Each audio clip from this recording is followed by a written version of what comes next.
नमस्कार, मैं हूं सुचेता कुकरेती और आज सवाल इंडिया का ये है कि जिस बंगाल में चुनाव से जुड़े कामकाज के लिए तैनात मैजिस्ट्रेट बंधक बना लिए जा रहे हैं और सुप्रीम कोर्ट को कहना पड़ रहा है कि जुडिशियल ऑफिसर्स की सुरक्षा के लिए सेंट्रल फोर्स तैनात कीजिए, उस बंगाल में आखिर किसका कानून है?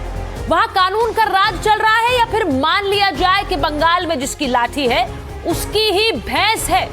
माना जाता है कि किसी भी सभ्य समाज और लोकतंत्र में न्याय की अंतिम उम्मीद अदालत होती है, लेकिन उसी अदालत के अधिकारियों को अपनी जान बचाने के लिए घंटों तक गुहार लगानी पड़ेगी, और वो भी तब जब उन्हें खुद देश की सबसे बड़ी अदालत यानी कि सुप्रीम कोर्ट ने एक स्पेशल मिशन पर भेजा हो। ये तस्वीरें उसी की हैं, देखिए जरा।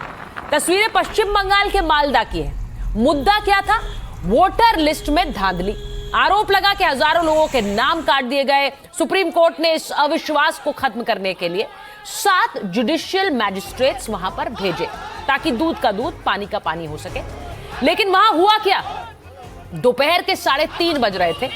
7 मैजिस्ट्रेट, उनमें 4 महिला अधिकारी, सबको एक कमरे में घेर लिया जाता है। बाहर हिंसक भीड़, धमकी देते हुए लोग अंदर घुसने पर उतारू हो जाते हैं। कल्पना कीजिए कि बंधक बने अधिकारियों का क्या हाल हो रहा होगा। ये देखिए जरा कैसे गाड़ियां तोड़ रहे हैं। उस पर लाल बत्ती लगी है लेकिन कोई फर्क नहीं पड़ रहा, उसे तोड़े जा रहे हैं। घंटों बंधक रहने के बाद आधी रात को सभी अधिकारी वहां से निकाले जा रहे हैं। जाते जाते भी उनके ऊपर पत्थरबाजी हुई। अब कमाल की बात यह है कि पश्चिम बंगाल की मुख्यमंत्री ममता बनर्जी ने आज कहा कि कानून व्यवस्था मेरे हाथ में ही नहीं। उधर ममता बनर्जी की सीट भवानीपुर में अपने उम्मीदवार शुभेंदु अधिकारी के समर्थन में पहुंचे अमित शाह ने दावा किया कि अब की बार ममता सरकार की विदाई तय है। अब ममता बनर्जी के ऊपर अमित शाह क्यों नहीं ऐसा बोलेंगे, जब ममता बनर्जी कह रही है कि मेरे हाथ में कुछ नहीं है, यहां पर अगर कुछ हो रहा है तो अब इलेक्शन कमीशन की जिम्मेदारी है। लेकिन कोर्ट ने उन्हें खरी खरी सुनाई है। इस पूरे घटनाक्रम में दिल्ली में हुई हलचल बहुत खास है। जब बंगाल का सिस्टम सो रहा था तो दिल्ली में देश के चीफ जस्टिस सूर्यकांत जाग रहे थे। सोचिए स्थिति कितनी भयावह रही होगी कि आधी रात को, रात के 2 बजे तक देश के मुख्य न्यायाधीश को खुद मॉनिटरिंग करनी पड़ी। उन्हें कोलकाता हाईकोर्ट के चीफ जस्टिस से संपर्क करना पड़ा ताकि वो 7 मैजिस्ट्रेट छुड़ाए जा सकें। अब आज सुप्रीम कोर्ट ने ममता सरकार को जिस तरह से आईना दिखाया है उसके एक एक शब्द पर जरा गौर कीजिए, ध्यान से सुनिए। चीफ जस्टिस ने साफ शब्दों में कहा, यह कोई सामान्य घटना नहीं थी, यह एक योजनाबद्ध साजिश थी। यह न्यायिक अधिकारियों का मनोबल तोड़ने का प्रयास है, यह एक आपराधिक अवमानना है। सबसे बड़ी अदालत ने यह भी कहा कि यह पश्चिम बंगाल सरकार द्वारा एब्डिकेशन ऑफ ड्यूटी यानी कि कर्तव्यों से पीछे हटने का मामला है। सुप्रीम कोर्ट ने बंगाल सरकार की तरफ से पेश वकील के सामने यहां तक कह दिया कि दुर्भाग्यवश आपके राज्य में हर कोई राजनीतिक भाषा बोलता है। तो क्या यह मान लिया जाए कि बंगाल में अब कानून का राज नहीं है बल्कि लाठी का राज है? अगर सुप्रीम कोर्ट के भेजे हुए जज सुरक्षित नहीं है तो आम मतदाता का क्या होगा जो अपने वोट की पर्ची लेकर बूथ पर जाएगा? क्या चुनाव से पहले डराने धमकाने का यह नया मॉडल तैयार किया गया है? आज की डिबेट इसीलिए भी खास है क्योंकि जब कानून के रखवाले बंधक होते हैं तो समझ लीजिए कि लोकतंत्र की सांसें फूल रही। बहस शुरू करने से पहले एक छोटी सी रिपोर्ट जल्दी से देख लीजिए, फिर अपने मेहमानों का परिचय कराऊंगा।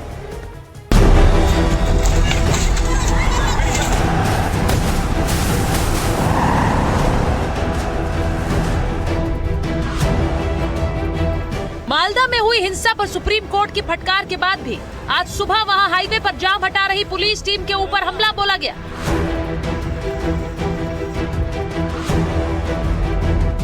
वहीं आज केंद्रीय मंत्री अमित शाह बंगाल पहुंचे थे और ममता बनर्जी के गढ़ में घुसकर कहा कि दीदी को हराना है। शुभेंदु दा हमारे नंदीग्राम से लड़ना चाहते थे। मैंने शुभेंदु दा को कहा था कि सिर्फ नंदीग्राम नहीं, ममता के घर में जाकर उसको हराना। बंगाल की पूरी जनता जो टोलबाजी से त्रस्त है, तृणमूल कांग्रेस की कार्यकर्ताओं की गुंडाई से त्रस्त है, आए दिन बम धमाके गोलीबारी से त्रस्त है, युवा बेरोजगारी से त्रस्त है और करप्शन का इतना रिकॉर्ड जो ममता जी ने बनाया है, इससे भी त्रस्त है।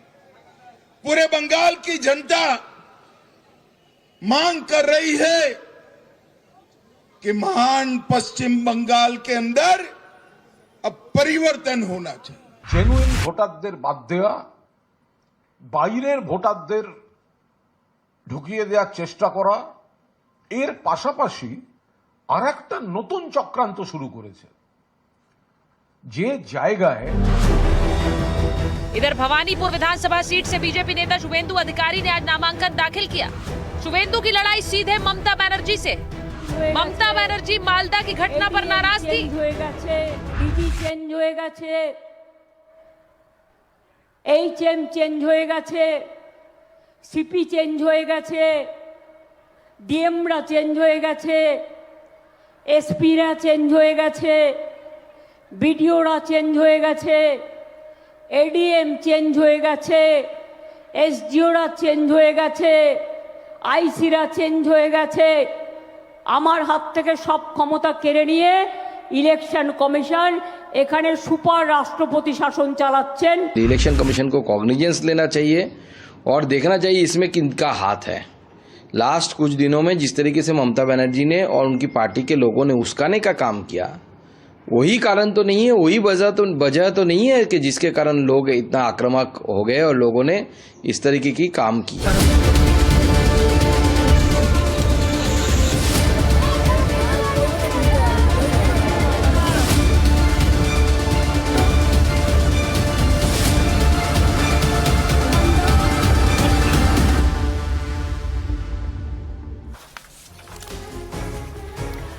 और आज मालदा की घटना पर ममता सरकार की नाकामी या चुनाव आयोग को डराने की साजिश है, ये सवाल इंडिया का ये। 9 घंटे तक पुलिस कहां थी? क्या पुलिस ने जानबूझकर बंधक अधिकारियों को छुड़ाने में देरी की? क्या अब जुडिशियल अधिकारियों की सुरक्षा के लिए सेंट्रल फोर्स की जरूरत पड़ेगी? सुप्रीम कोर्ट ने इस घटना को न्यायपालिका पर मनोवैज्ञानिक हमला कहा है। क्या ममता सुप्रीम कोर्ट से टकरा रही? ममता बनर्जी कह रही हैं कि कानून व्यवस्था मेरे हाथ में नहीं है। अब क्या यह दलील सही है? और वोटर लिस्ट में डिलीट हुए नामों का सच क्या है? तकनीकी गलती या चुनाव से पहले खेल है? मेरे साथ जो मेहमान है परिचय करा देती हूं। बीजेपी के प्रवक्ता शिवम त्यागी जुड़ रहे हैं हमारे साथ। मौमिता चक्रवर्ती राजनीतिक विश्लेषक हमारे साथ जुड़ी हैं। स्वयं प्रकाश पुरोहित जी प्रवक्ता है टीएमसी के। विवेक श्रीवास्तव जी राजनीतिक विश्लेषक हैं, लेफ्ट का पक्ष रखते हैं। और चरण सिंह सापरा जी हैं, प्रवक्ता हैं कांग्रेस पार्टी के। बहुत स्वागत आप सभी का सवाल इंडिया का में। मैं सबसे पहले शुरुआत स्वयं प्रकाश जी आपके साथ ही कर रही हूं। जो कुछ सुप्रीम कोर्ट ने कहा है, क्या वो टीएमसी के ऊपर आपकी सरकार पर सवाल उठाता है? क्योंकि वो सीधे कह रहे हैं आपके यहां सब कोई राजनीतिक भाषा बोलता है, लेकिन पुलिस कहां थी? नहीं, मैं देखिए आपको 2 बयान बताता हूं। जी। एक, प्रधानमंत्री जो देश के प्रधानमंत्री है, उन्होंने कहा था कि जो दंगाकारी होते हैं उन्हें कपड़े देख के मैं पहचान लेता हूं, उनको कपड़ों से पहचाना जाता है। और दूसरी तरफ कल सर्वोच्च न्यायालय ने क्या कहा कि प्रधान विचारपति बोलते हैं कि पश्चिम बंगाल में सवाई राजनीतिक भाषा एक कथा बोले, जो आपने बात की कि सब राजनीतिक भाषा में बात करते हैं। तो ये पश्चिम बंगाल की जनता है जहां पे कभी 10 पैसे भी ट्राम पेट्रोल डीजल या महंगाई बढ़ती थी ना, ट्राम चलती थी कलकत्ता में और 5 पैसे दाम बढ़ जाते थे तो रास्ते में लोग टायर जला देते थे। ये महंगाई के विरोध में उनका प्रतिवाद रहता था। मैं उसके खिलाफ नहीं जा रहा हूं, मगर ये असली लड़ाई है केंद्र सरकार और सुप्रीम कोर्ट। केंद्र सरकार ने एक व्यक्ति को इलेक्शन कमिश्नर बना के बिठाया, जबरदस्ती बिठाया बिना सुप्रीम कोर्ट सीजीआई को इन्वॉल्व किए, और वो व्यक्ति अपनी मनमानी कर रहा है। केरला में भारतीय जनता पार्टी का रबड़ स्टाम्प लगा करके इलेक्शन कमीशन नोटिस इशू करता है और बाद में बोल देता है कि वो अधिकारी की गलती है। ये कैसे हो सकता है कि ज्ञानेश कुमार जी खुद अगर ऐसा काम कर रहे हैं? 30,000 से ज्यादा फॉर्म पकड़े जाते हैं, फॉर्म 6, और भारतीय जनता पार्टी के कैडर लेकर के जाते हैं। बिहार, उत्तर प्रदेश, राजस्थान से वोटरों के नाम पश्चिम बंगाल में एडिट किए जा रहे हैं। और स्वयं प्रकाश पुरोहित जी, मैं आपसे ये ये पूछ रही हूं कि पश्चिम बंगाल में अधिकारियों को रोककर, उन्हें किडनैप करके, उन्हें घंटों बिठाकर, गाड़ियां तोड़कर, जो तस्वीरें मैं स्क्रीन पर दिखा रही हूं, ये सब आप अगर जस्टिफाई कर रहे हैं, ये कहकर के लोगों का गुस्सा है, तो आप बहुत गलत कर रहे हैं। सुचिरा सुन लीजिए, मैंने जस्टिफाई नहीं किया, ऐसी घटना नहीं होनी चाहिए। जिम्मेदारी इलेक्शन कमीशन ऑफ इंडिया की है, ज्ञानेश कुमार जी की है, अमित शाह जी की है, जिनके अंतर्गत आता है। ममता बनर्जी को मीडिया के माध्यम से खबर होती है, स्थानीय कोई डीएम या अधिकारी उनको रिपोर्ट नहीं करता है। 17 घंटे तक ये चला और उसके बाद में डिस्ट्रिक्ट मजिस्ट्रेट ने यह कहा कि आपको 4 दिन का मुझे समय दीजिए, मैं लोगों के नाम जिनके डिलीट हुए हैं चिन्हित करके, मुसलमानों के नाम डिलीट किए आपने, डिस्ट्रिक्ट वाइज डिलीट किए। अमित शाह जी आते हैं, मीटिंग करके जाते हैं के अंदर में। देखिए अब आप जो बात कह रहे हैं, देखिए स्वयं प्रकाश पुरोहित जी, मैं आपको बता दूं कि अब आप जो बात कह रहे हैं, अब आप तो सीधे सुप्रीम कोर्ट को भी चैलेंज कर रहे हैं। आप कह रहे हैं मुसलमानों की लिस्ट बनाई, उनके नाम काटे, ये आपको कैसे पता है? उन्होंने ही अधिकारी भेजे थे वहां पर। ये जो दिक्कतें हुई, जो सवाल आप लोगों ने उठाए, स्वयं प्रकाश जी की आवाज क्यों नहीं आ रही? मैं आपसे ये कह रही हूं, सुप्रीम कोर्ट ने इन अधिकारियों को क्यों भेजा था वहां पर? इसी वजह से क्योंकि वहां शिकायतें आई थी, वहां सवाल उठे थे। आपको ये कैसे पता है कि एक लिस्ट बनाई मुसलमानों की और फिर कहा इनके नाम काटो? ये भड़काना है सर। मैं ये मान सकती हूँ कि बहुत से लोगों के नाम कटे बनाई नहीं, पकड़ी है हमने, टीवी चैनल में दिखाया है। आप भड़काना बोल दीजिए, टीवी चैनल में दिखाया गया, हम वीडियो देते हैं आपको, आप चलाइए वो वीडियो कि जब भारतीय जनता पार्टी के कैडर गिरफ्तार भी किया गया, कि जब डिलीटेशन फॉर्म जमा करवाए गए फॉर्म 7 के माध्यम से, और अब एडिशन। सुनिए, मुझे 10 सेकंड का समय बोलिए आप जिस तरह से गुजरात में दंगे करवाने वाली षड्यंत्रकारी शक्तियां अगर पश्चिम बंगाल को बोलती है कि हम 15 दिन रह के जीत जाएंगे, 15 साल की जनता के द्वारा चुनी हुई सरकार को 15 दिन मैं यहां रहूंगा और यहाँ की सरकार को गिरा दूंगा, तो ऐसे दंगे तो रोज करवाएंगे। ये इन्होंने गुजरात में करवाया है। नहीं तो किसने करवाए दंगे? ये दंगे किसने करवाए? दंगे करवाए हैं, ये बीजेपी ने करवाए दंगे। गृह मंत्रालय अमित शाह ने करवाए, उनके शासनकाल में। अच्छा, ये दंगे करवा रहे हैं उस समय में एब्डक्शन। प्रधानमंत्री नरेंद्र मोदी उस समय गुजरात के मुख्यमंत्री थे, 3 दिन तक फोन नहीं उठा था। आप बिल्किस बानो के बलात्कारियों को माला पहनाने वाले लोगों से हमें राष्ट्रवाद की ज्ञान नहीं लेना है। बिल्किस बानो के बलात्कारियों को माला पहनाई गई थी ना, उस दंगों में बिल्किस बानो की कैसी उन टिप्पणियों की बात कर रही हूँ जो सुप्रीम कोर्ट ने कही। इसीलिए मैंने आपसे शुरू में पूछा कि सुप्रीम कोर्ट की तो बात मानेंगे। इस वक्त तो राजनीतिक अदावत है, आप बीजेपी पर हमला बोलेंगे, वो आप पर बोलेंगे, लेकिन सुप्रीम कोर्ट का भी कोई। बीजेपी ही तो देश में नफरत का बीज बो रही है। और सुप्रीम कोर्ट का क्या? रोहिंग्या बोलने वाला व्यक्ति वो बोलती है, आप वो बोल रहे हैं, आप राजनीतिक भाषा बोल रहे हैं, ये गलत कह रहे हैं। रोहिंग्या को पकड़ा, कितने रोहिंग्या, ठीक है, मैं एक बार शिवम के पास जा रही हूँ, शिवम जी के पास जा रही हूँ, वापस आ रही हूँ। शिवम जी, स्वयं प्रकाश पुरोहित जी की बात से मुझे सीधा लग रहा है वो ये कह रहे हैं कि हमारा कुछ नहीं है, अब तो इलेक्शन कमीशन के हाथ में है सब कुछ, वो देखें, क्योंकि ये जो कुछ हो रहा है ये करवाया जा रहा है। और वो सीधे कह रहे हैं कि आप और गृह मंत्री करवा रहे हैं, यानी बीजेपी और गृह मंत्री करवा रहे हैं।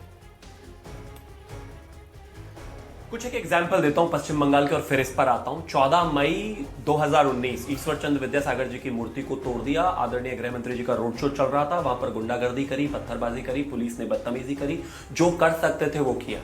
आरजीकर कॉलेज में जब बलात्कार हुआ उसके बाद महिलाओं को पीटा, बच्चों को पीटा, लोगों को पीटा, गुंडागर्दी हुई, पत्थरबाजी हुई। ममता बनर्जी ने यहां तक बोल दिया कि रात को निकलना प्लीज रोकना है। मैं इनके बीच में एक बार भी नहीं बोला, एक बार बोलने दीजिए। सुचारिता जी, मैं उनके बीच में 1 सेकंड के लिए भी नहीं बोला, प्लीज, थैंक यू। इसके अलावा छोड़ दीजिए, अभी पिछले दिनों आपको याद होगा किस तरीके से जब एक ईडी रेड हुई थी तो ममता बनर्जी खुद जो है फाइल छीनने डीजीपी के साथ भाग गई थी।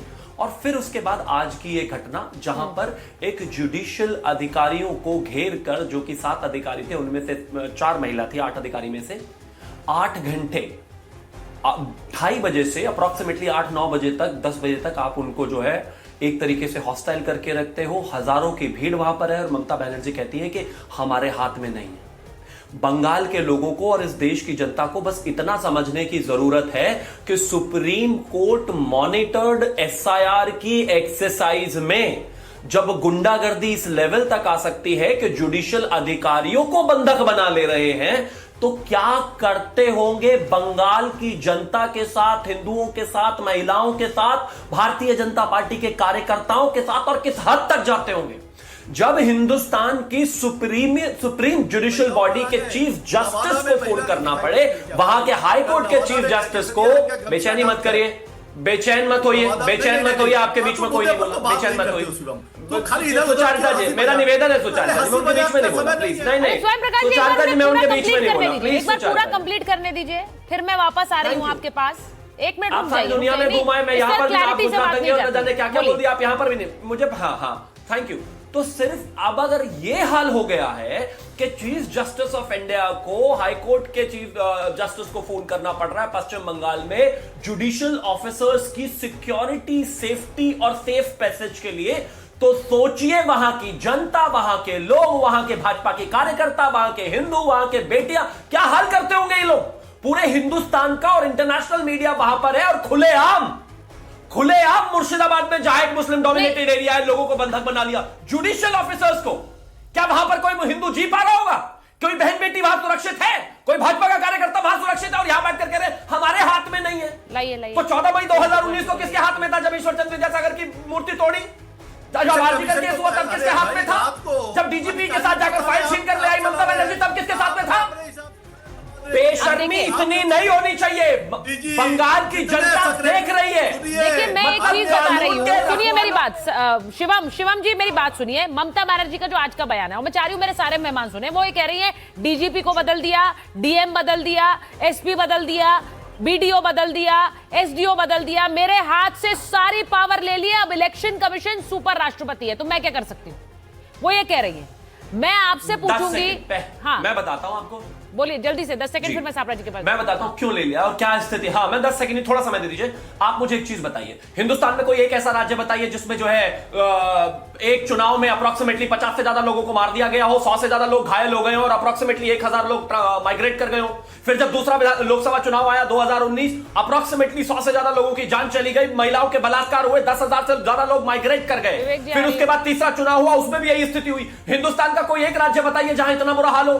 पोस्ट पोल हिंसा में आपने घरों में घुस कर लोगों को मारा, 100 से ज्यादा लोगों की जान गई है और अप्रोक्सीमेटली कितने सारे केसेस को सीबीआई इन्वेस्टिगेट कर रही है, क्योंकि आप सुरक्षा इंश्योर नहीं कर सकती। इस पूरे देश में उत्तर प्रदेश में चुनाव होते हैं, बिहार में चुनाव होते हैं, राजस्थान में चुनाव होते हैं, छत्तीसगढ़ में चुनाव होते हैं और दिल्ली में चुनाव होते हैं और भी ऑपोजिशन। मैं अब एक बड़ी सुनिए मैं एक चीज पूछना चाह रही हूँ स्वयं प्रकाश जी, एक सेकंड शिवम आपके वजह से मैं एक बार जरा पहले मैं विवेक जी और सापरा जी के पास जाती हूँ और उनसे पूछती हूँ। सापरा जी, मालदा की जो घटना है, क्या ये ममता सरकार की नाकामी है या नहीं?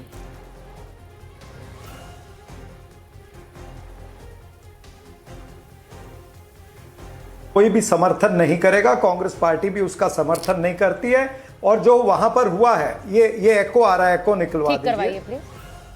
और जो कुछ भी वहां पर हुआ है, यानी जिस तरह से 8, 9, 10 घंटे जुडिशियल लोगों को वहां पर बंदी बना करके रखा है, ये निश्चित रूप से लोकतंत्र इसमें तार तार हुआ है, ये नजर आता है।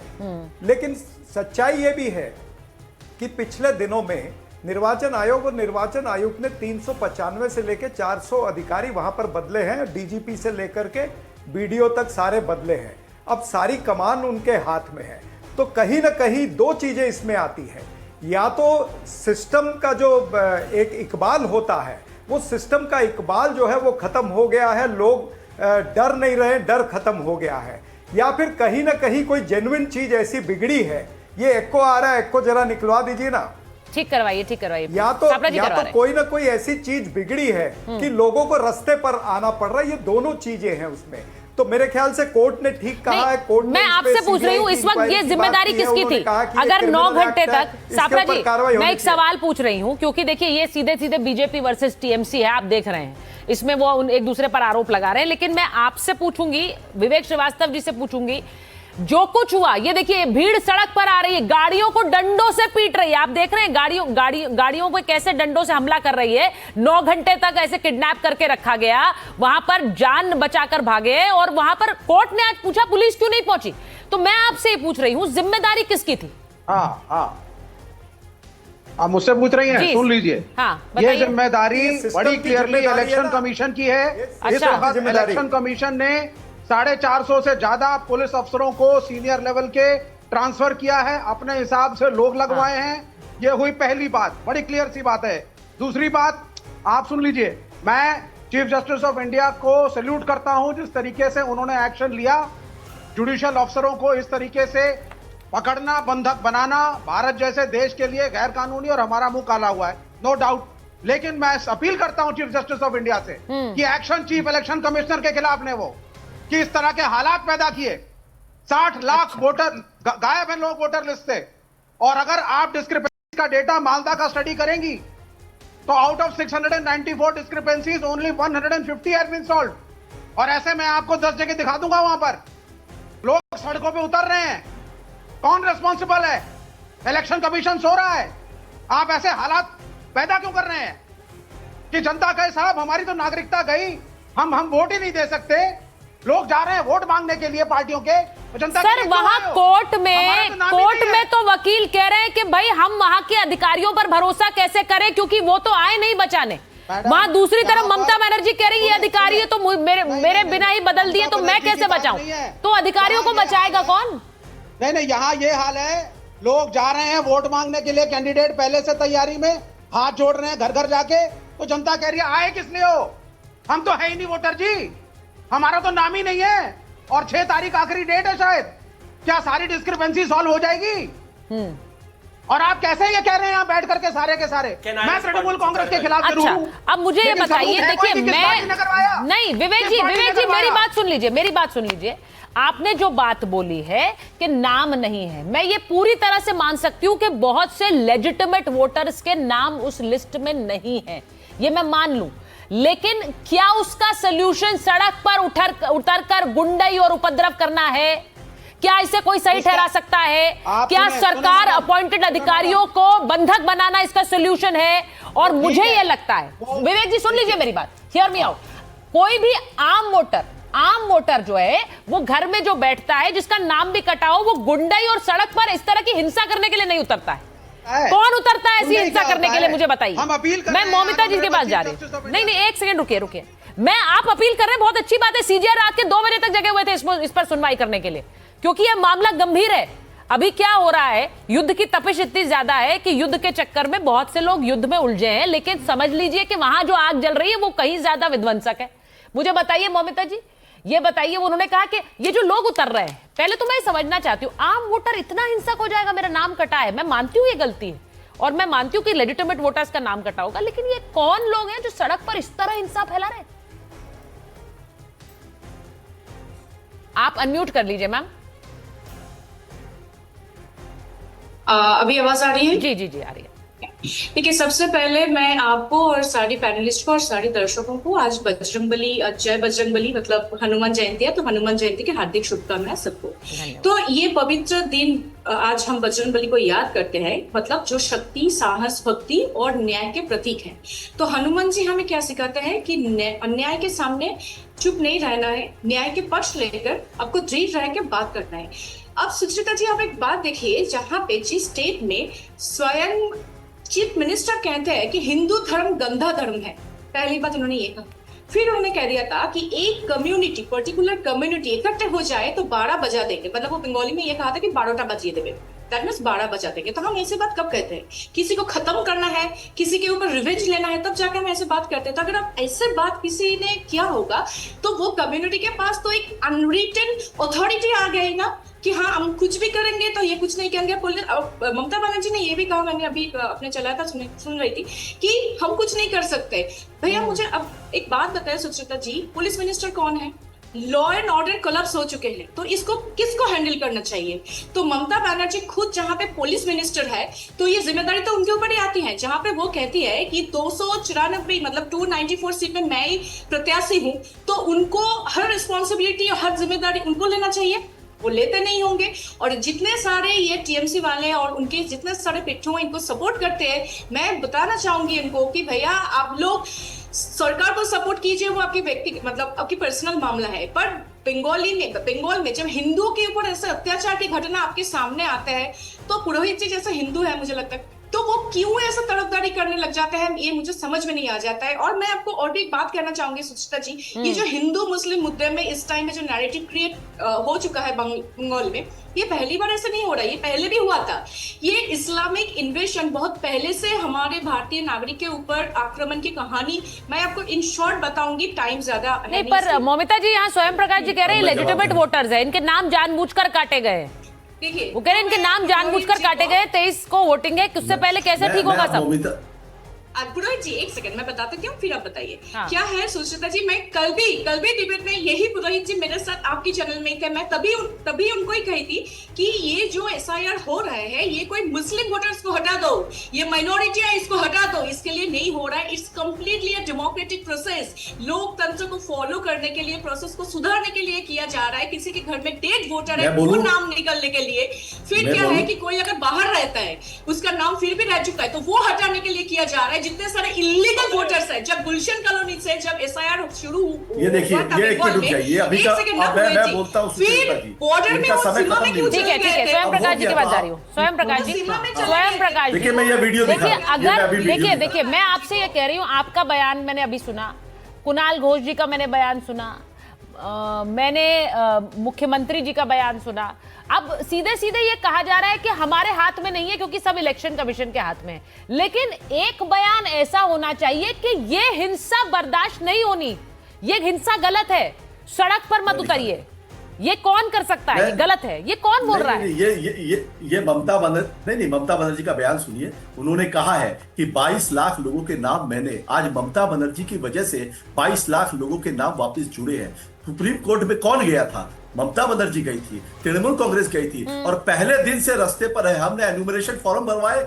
जब एक पहले फेज में जब 58 लाख लोगों के नाम कटे, हमने कुछ नहीं कहा क्योंकि वो जेन्युइन वोटर्स के, मतलब वो लोग मर चुके हैं या जो भी है, उनके नाम कटे थे। मगर जब 1,33,00,000 लोगों को इन्होंने लॉजिकल डिस्क्रिपेंसी के नाम से लाइन में खड़ा किया, मेरे घर के लोग भी गए, मेरी माता जी भी गई, हिंदू और मुसलमान नहीं, बनर्जी चटर्जी सब गए। मोमिता जी को भी पता है, इनके परिवार से भी, इनके जान पहचान के भी बहुत लोग गए। अब क्या स्थिति है? अब क्या स्थिति है? अभी रुक जाइए, अब क्या स्थिति है? अब पश्चिम बंगाल में चुनाव है। देखिए मोमिता जी, नहीं, नाम आप किसी का भी काटने का अधिकार इलेक्शन कमीशन को नहीं है। इलेक्शन का सुप्रीम कोर्ट क्यों आ रहा है? सुप्रीम कोर्ट को बीच में आना पड़ा। एक मिनट मोमिता एक मिनट। स्वयं प्रकाश जी, वो ये शायद कहने की कोशिश कर रही है कि उनके पति का भी नाम कटा, वो सड़क पर नहीं उतर गए गाड़ियां तोड़ने। नहीं, वो नहीं उतरी है, वो सॉल्व हो चुका है, इट्स सॉर्टेड नाउ। सुन लीजिए, उसका नाम आ भी जाएगा। उनका शॉर्ट हो गया ना, उनका शॉर्ट आउट हो गया। जी। उनका शॉर्ट आउट हो गया, पर हमला करने नहीं पहुंचे, किसी का घर पर तोड़-फोड़ नहीं किया उन्होंने जाकर, ठीक है? ऐसे किसी को घिराव करके नहीं रखा।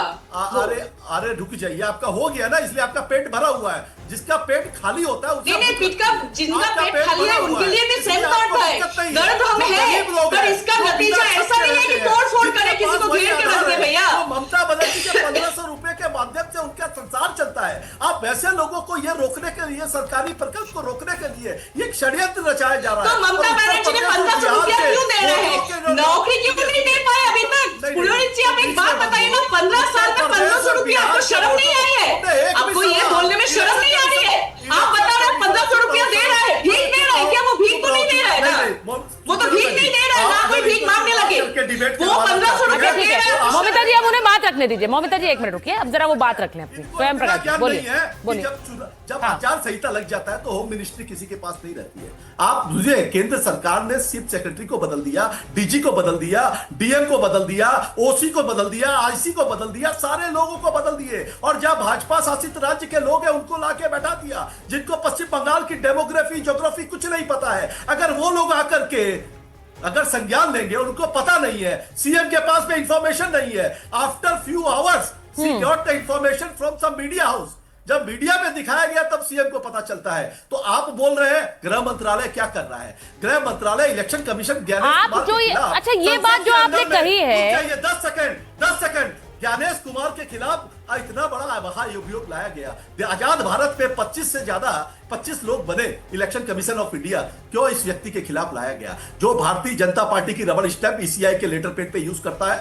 इसके बारे में उनको नहीं जवाब देना है, उनको मैं एक चीज स्वयं प्रकाश जी पूछना जरूर चाहती हूँ। विवेक जी को भी रखिए और जरा सापरा जी को भी रखिए। मैं शिवम जी सब जरा, मैं एक बात पूछ रही हूँ। स्वयं प्रकाश पुरोहित जी कह रहे हैं, एक सेकंड, मैं शिवम जी और सापरा जी से पहले विवेक जी आ रही हूँ मैं आपके पास। मैं सापरा जी ये पूछना चाह रही हूँ, ममता बनर्जी कितने साल से मुख्यमंत्री हैं पश्चिम बंगाल की? वो इतने साल से मुख्यमंत्री पश्चिम बंगाल की हैं। अभी वो जो बात स्वयं प्रकाश पुरोहित जी कह रहे हैं, इतनी बड़ी घटना घट गई, मुख्यमंत्री वो अभी भी है ना। अभी तो मैं मान रही हूं इलेक्शन कमीशन ने सब कुछ अपने हाथ में लिया है, वो हर पोलिंग स्टेट में होता है, लेकिन वो ये जो बात कही जा रही है कि इतनी हिंसा हो गई, लोगों ने किडनैप कर लिया, वहां 9 घंटे तक हंगामा होता रहा, लेकिन ममता बनर्जी को कुछ पता नहीं चला। ये संभव है कि एक स्टेट की मुख्यमंत्री जो इतने साल से पश्चिम बंगाल को रूल कर रही हैं, उन्हें पता ही नहीं चला घटना का? सापरा जी, देखिए, ममता बनर्जी के राज के अंदर चुनावी हिंसा भी बहुत हुई है, होती रही है, और चुनाव के बाद की जो हिंसा है वो भी हमने सबने देखी है, और इस बार भी उनको पता चला होगा। लेकिन शतरमुर्ग के जैसे अगर वो अपनी आंखें बंद कर लें तो उसका क्या इलाज हो सकता है। लेकिन सवाल ये है सुचेरिता जी कि पहली बार इस आज़ाद भारत के इतिहास में क्या हो रहा है कि चुनाव हो रहे हैं लेकिन वोटर लिस्ट अभी तक रेडी नहीं है। नॉमिनेशन फॉर्म भर रहे हैं लोग, लेकिन वोटर लिस्ट अभी तक रेडी नहीं है। ये कहां का मजाक है? तो कहीं ना कहीं जवाबदारी निर्वाचन आयोग, निर्वाचन आयुक्त की भी बनती है। अगर ये उबाल नजर आ रहा है जनता के बीच में, तो निश्चित रूप से कोई ना कोई कारण होंगे। 78 लाख लोगों के नाम कट चुके हैं, अभी जो इनकी और लिस्ट आनी है उसके अंदर और 2-4 लाख लोगों के नाम कट जाएंगे। एक बात बताइए मुझे, बिहार में भी हुआ था ये, बिहार में भी बहुत लोगों ने कहा, कंप्लेंट्स आई कि वहां पर नाम कट रहे हैं, मुझे याद है अच्छी तरह से, हमने शोज किए, इस तरह के दृश्य वहां पर इस तरह की हिंसा की कोई खबरें नहीं आई। पर गड़बड़ झाला हुआ है, सिस्टम के अंदर गड़बड़ है। ठीक है, सिस्टम के अंदर गड़बड़ है, लेकिन मेरा सवाल यह है कि ये हिंसा, और ये पहली बार नहीं है चुनावी हिंसा की बात हम पश्चिम बंगाल में सुन रहे हैं।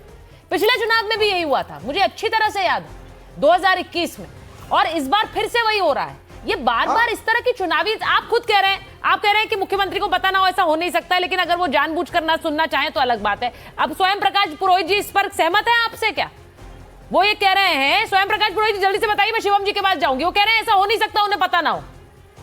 वो जर्नलिस्ट बता रहे हैं उन्हें, उनका अपना परसेप्शन है। नहीं, आप उनकी बात पर सर हिला रहे थे, आप मान रहे थे कि वो सही कह रहे हैं। आपने जो इलेक्शन कमिश्नर की बात की ना, मुख्य मुद्दा यह है कि इलेक्शन कमिश्नर की जवाबदेही कहां है। वो आते हैं, हंसते हैं, फिल्म स्टार की तरह हाथ हिला के चले जाते हैं। देखिए स्ट्राइक रेट देखिए, हरियाणा से वोटर आके बिहार में वोट देके गया, ये वोटर नाम एडिशन किया गया। इसी इलेक्शन कमीशन की बदमाशी है ना कि आज के पश्चिम बंगाल में वोटरों के नाम काटे जा रहे हैं। जब गृह मंत्री आते हैं, मीटिंग करते हैं और लिस्ट बना के बाकायदा भारतीय जनता पार्टी के ऑफिस से पीडीएफ जाता है कि इनके नाम काट दो, उनके नाम काट के उनको डाल दिया गया लॉजिकल डिस्क्रिमिनेंसी में। क्यों भाई? एक सेकंड, बीजेपी दफ्तर से लिस्ट जा रही है, शिवम जी, बोला जा रहा है इनके नाम काट दो, वो नाम कट रहे हैं। ये हो रहा है इस देश में क्योंकि कम से कम टीएमसी यही बात कह रही है अपने वोटर से। स्वयं प्रकाश पुरोहित जी अगर यहाँ बैठकर ये कह रहे हैं तो मैं मान रही हूँ कि यही बात वो अपने वोटर से भी कह रहे हैं। जी हाँ, मैं किसी के बीच में नहीं बोला, सिर्फ इसलिए ताकि मेरे बीच में। हाँ बोलिए शिवम जी, बोलिए। आपसे पूछना चाहता हूँ। नहीं, आप स्वयं प्रकाश जी देखिए, रुक जाइए, आप उनको बोलने दीजिए। आपके जो लेफ्ट साइड में कांग्रेस और टीएमसी वाले बैठे हैं, या तो ये सुप्रीम कोर्ट को मानते हैं, प्लीज आप रोक दीजिए, या तो ये सुप्रीम कोर्ट को मानते हैं, प्लीज ये नॉन स्टॉप। स्वयं जी एक मिनट रुक जाइए, अब मैंने मौमिता जी को रोका था आपको बोलने देने के लिए, अब ऐसे नहीं होगा, एक एक करके बात होगी। बोलिए शिवम जी, बोलिए। मेरी बात सुन लो 10 सेकंड। तो आपके एक प्रश्न, मेरा एक प्रश्न सुचेरिता जी। पूछिए, 10 सेकंड दीजिए, जल्दी से पूछिए। 10 सेकंड 20 दे दीजिए, कोई दिक्कत नहीं, बस मुझे अनइंटरप्टेड टाइम दीजिए। बहुत धन्यवाद, बहुत धन्यवाद भाई शिवम। मैं ऐसे ही चाहता हूँ कि आप पिछले आधे घंटे से पूरा नहीं हुआ आपका 10 सेकंड। लोकतांत्रिक तरीके से कराओ ना, ये अलोकतांत्रिक तरीके से इलेक्शन कमीशन को पिट्ठू बना करके काम कर रहे हो, रबर स्टाम्प यूज कर रहे हो। अरे तो यही तो मैं पूछ रही हूँ उनसे। तो ये सवाल का हो गया, आपका सवाल हो गया, सीधा जवाब, आपका सवाल का सीधा जवाब दीजिए। लिस्ट आप बना रहे हैं, बोलिए। थैंक यू विवेक जी को। आपके लेफ्ट साइड में एक लेफ्ट के विवेक जी, एक उसके अलावा सापड़ा जी, एक इसके अलावा स्वयं प्रकाश पुरोहित जी हैं। या तो ये तीनों इस देश के सुप्रीम कोर्ट को मानते हैं या नहीं मानते। अगर मानते होते तो लॉजिकल डिस्क्रिपेंसी से लेकर तमाम सारे विषय जो है सुप्रीम कोर्ट में है। सुप्रीम कोर्ट के 700 से ज्यादा जुडिशियल लोग और जजेस जो है उस पर काम कर रहे हैं। अगर 1% या एक भी व्यक्ति जिसका वोट होना चाहिए नहीं होगा तो सुप्रीम कोर्ट ऐसा कुछ भी काम किसी भी इस देश के लोकतंत्र में एक भी वोटर के साथ होने देगा? ऐसा यार कोई इस समय सिर्फ और सिर्फ चुनाव आयोग के उसमें नहीं है, सुप्रीम कोर्ट मॉनिटर्ड है। इतना झूठ बोलने की जरूरत नहीं है आप। दूसरा एक और चीज, ये कह रहे हैं लोकतांत्रिक तरीके से चुनाव कराओ। अरे लोकतंत्र नहीं, लटतंत्र वाले लोग हो आप। अब मैं एग्जांपल देता हूं, 2017, 16-17 का चुनाव 50 से ज्यादा लोग मारे गए। 2019 का चुनाव अप्रोक्सीमेटली 100 से ज्यादा लोग मारे गए। भाई ये अलग उसके बाद 22 में विधानसभा हुआ, 125 लोग मारे गए। एक और चीज पर आता हूं, एक और चीज पर, मैं उनके बीच में नहीं बोला, पता नहीं लगातार क्यों बोल रहे हैं। विवेक जी जो है ये विवेक नहीं है, ये दंगा भड़काने वाले वसीम की तरह बात कर रहे हैं। कह रहे हैं किसी का वोट कट जाएगा तो वो क्या करेगा, तो गले काटेगा लोगों के। नहीं, मैंने ये नहीं कहा, मैं आपसे पूछ रहा हूँ रिन्यूएबल एनर्जी के मिनिस्टर, सुनिए शांति, विश्वास रखते हैं कि नहीं? शांति, बिल्कुल विश्वास है। हमारी अपील है, एसआईआर की सुप्रीम कोर्ट के अंतर्गत चलती है, तो टेंशन किस बात की है? अपील आप टीवी पर बैठकर करेंगे ना, या सड़कों पर दंगा करके करेंगे? बस इतना बताइए। अपील, हाँ अपील, रेटरिक की बात नहीं है, कोई रेटरिक नहीं कर रहा, रेटरिक आप कर रहे हैं। मैं सीधा पूछ रहा हूं आपसे, अपील अगर आप करेंगे, आप तो अपने 5 स्टार घर में बैठे हुए हो, जनता को भड़का रहे हो, उनको सड़क पर ला रहे हो, पत्थर चलवा रहे हो। नहीं, हम नहीं चलवा रहे कोई पत्थर, हम कह भी नहीं रहे। हमारा चीफ जस्टिस ऑफ इंडिया में पूरा विश्वास है। लेकिन मेरे प्रश्न का उत्तर दीजिए आप। अरे आप शांत हो। अरे भाई, वो विवेक जी एक चीज पूछ रहे हैं। विवेक जी सुनिए मेरी बात। विवेक जी, मुझे नहीं पता आपका वोट कहाँ का है, मुझे नहीं पता। आपका एसआईआर की प्रक्रिया में अगर नाम कट जाए तो क्या विवेक श्रीवास्तव घर से निकलकर सड़क पे लाठियां भाजने लगेंगे, गाड़ियां तोड़ने लगेंगे, हिंसा करने लगेंगे? ये सवाल है। आप मेरा काउंटर सवाल भी सुन लीजिए। मोहम्मद गुलाम रब्बानी जो के मिनिस्टर हैं बंगाल के अंदर रिन्यूएबल एनर्जी, जो के एमएलए हैं शायद गोपालपुरा से, आई फॉरगॉट द कॉन्स्टिट्यूएंसी, उनका वोट काट लिया गया साहब। और एक इंटरैक्शन में जब मैंने इस पे प्रश्न किया तो बीजेपी का जवाब था, कोई एमएलए बन जाता है तो भी कोई गारंटी नहीं कि वो बांग्लादेशी घुसपैठिया हो। If they are this is the kind of answers जो बीजेपी के लोग बोलेंगे, एक सिटिंग मिनिस्टर का आप वोटर लिस्ट से नाम काटते हैं, इंस्टेड ऑफ फीलिंग सॉरी आप कहते हैं उनका नाम जोड़ा के नहीं जोड़ा, तो आप क्या बोलेंगे? उनका नाम जोड़ा के नहीं जोड़ा, फिर बात सुनिए, जोड़ा के नहीं जोड़ा उनका नाम। क्या एसआईआर प्रोसेस अभी पूरा हो गया? क्या इलेक्शन में वोटिंग हो गई? क्या कोई व्यक्ति जिसका लीगलाइज वोट है उसको वोट करने से रोक दिया गया?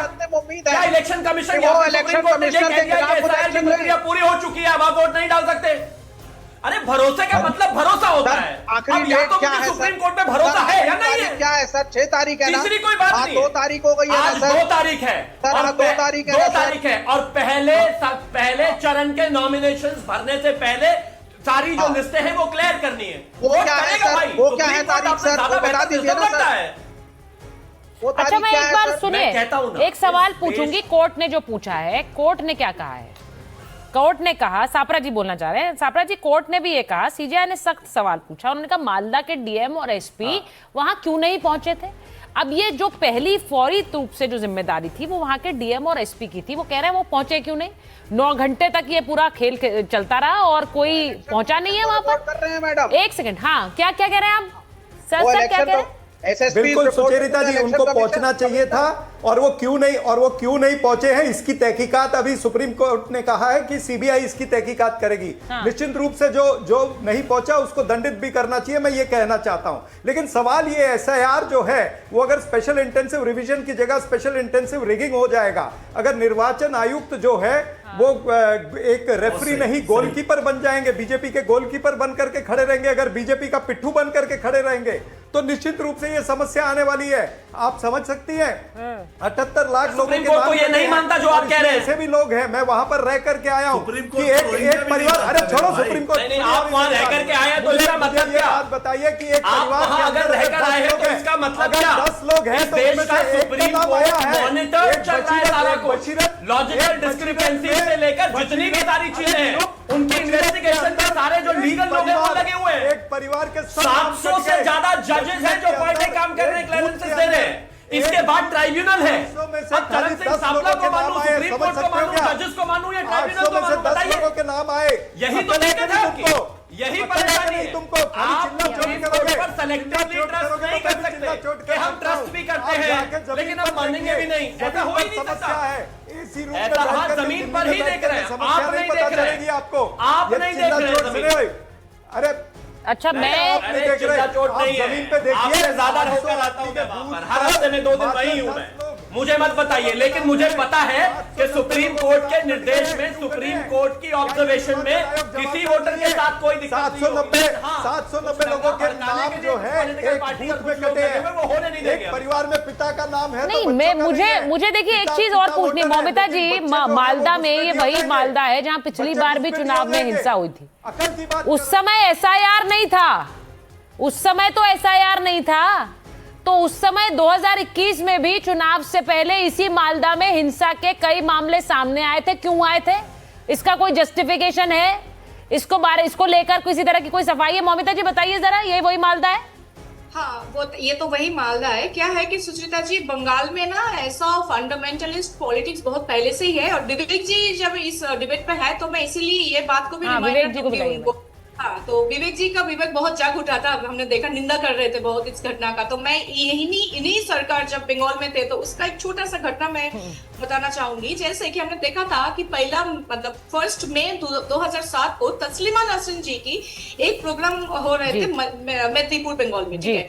तो वो इस्लामिक फंडामेंटलिस्ट प्रेशर के तहत वो पोस्टपोन करना पड़ा। फिर क्या हुआ था, उसी साल में 2007 में 21 नवंबर को भारत सरकार के दिया हुआ वैलिड वीजा होने के बावजूद भी उनको शहर छोड़ना पड़ा था, वही एक्सट्रीमिस्ट की प्रेशर पर आके। और फिर जो हुआ था कि सिर्फ इतना ही नहीं, 2006 पे टीपू सुल्तान मस्जिद के जो मौलाना थे बरकती, उन्होंने उसके मुंह काला करने की नोटिस भी दे दिया था, मतलब रिवर्ट जारी कर दिया था। फिर रेजा खान ने उसको बिहेड करने की भी बात किए थे, पर फिर भी उसको लेफ्ट सरकार ने उसको बचाने के लिए कुछ नहीं किया। मेरे पास समय बिल्कुल नहीं है मौमिता जी, इसलिए मैं बस विवेक जी से पूछ रही हूँ। विवेक जी, मालदा क्यों? फिर मालदा क्यों?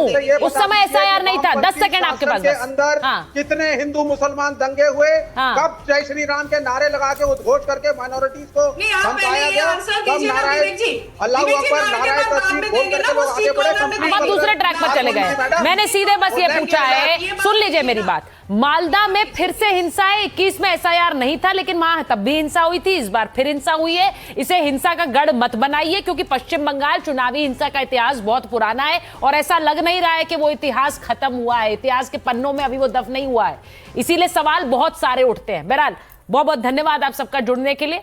लेकिन मैं बड़ी खबर एक बार इस बात बता देती हूँ कि हॉर्मुज को खोलने को लेकर ब्रिटेन ने जो बैठक बुलाई है उसमें भारत भी शामिल है।